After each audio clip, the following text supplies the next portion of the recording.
So Osaka had a problem. It was the 1960s, post-World War II, and Japan's economy was booming. Industry and trade flourished, and Japan grew its economy to the second largest in the world. And as a result, demand for business travel and cargo transport skyrocketed, as well as civilian tourism. At the time, Osaka was Japan's second largest economic powerhouse, being nicknamed Japan's business capital. But here's the thing. Their airport was too small. Itami Airport, Osaka's aviation hub at the time, simply could not meet new travel demands. It was pretty much boxed in by miles of city infrastructure, which meant there was no way to expand it. And citizens heavily complained about the noise of jets departing and arriving. So city planners knew a new airport was needed, but of course with a few key requirements. The first problem they ran into was, where the hell are we gonna build this thing? The site needed to be in a large, clear area away from the urban center. But everywhere you looked, it was city. And where it wasn't city, there were huge towering mountains. So planners were stuck. There was no suitable location to build this massive new airport. Until a very ambitious plan was proposed. In fact, so ambitious that a project of this magnitude had never been attempted before. Building the airport in the sea on an artificial island. But you see, building the first fully detached artificial island of this scale was no easy task. The seabed of Osaka Bay consisted of a very soft type of clay. Being formed over thousands of years of sediment deposition, it had very high water content and easily compressed under weight. And when you're building an airport weighing hundreds of millions of tons on top, yeah, that isn't gonna work out too well. So engineers thought of an interesting solution. First, they would dig deep holes into the clay and fill them with sand called sand drains. In theory, as the airport was built on top, water would be squeezed out of the clay and into the sand, where it would eventually travel up to the surface. And over the course of decades, the clay would compact, forming a much firmer surface. So after 10 years of calculations and intense planning, approval was finally received to begin.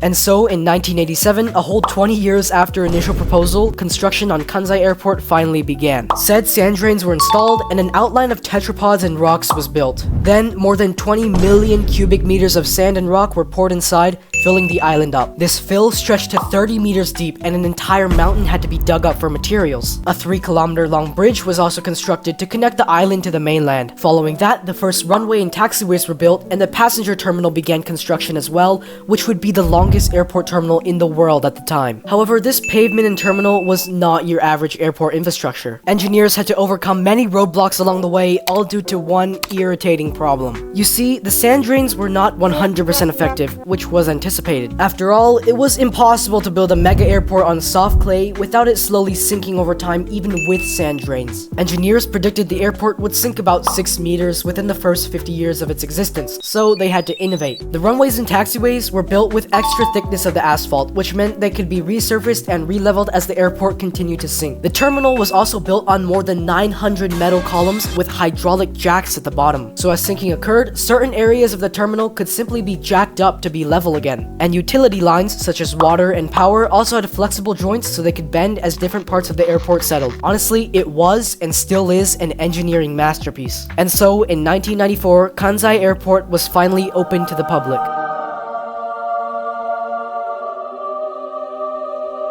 A variety of airlines flew there initially, All Nippon, Japan Airlines, as well as big Asian carriers like Singapore and Korean Air who operated international flights. Major European and American carriers such as Lufthansa, Air France, Northwest, and United also commenced international operations. The sinking of the island had to be closely monitored using the previously installed settlement gauges. This information would then be used to determine which parts of the airport needed to be lifted back to level, which ensured a generally even ground for aircraft operations. In 1999, just 5 years after opening, officials realized that the airport had to be expanded again. The original design only had one runway, and that was problematic during peak times of travel and often caused delays. So they began the process of building another similarly sized island adjacent to and connecting with the old one, using improved techniques to slightly reduce sinking. A second runway was built on the finished island, and extra empty land was left to accommodate future growth and construction. And since then, Kansai Airport has been riding high for the past 20 years, having handled over 500 million passengers in its lifespan. It is certainly a first of its kind engineering and design marvel that required tons of planning and effort to come into fruition. Anyways, that's pretty much it. Bye.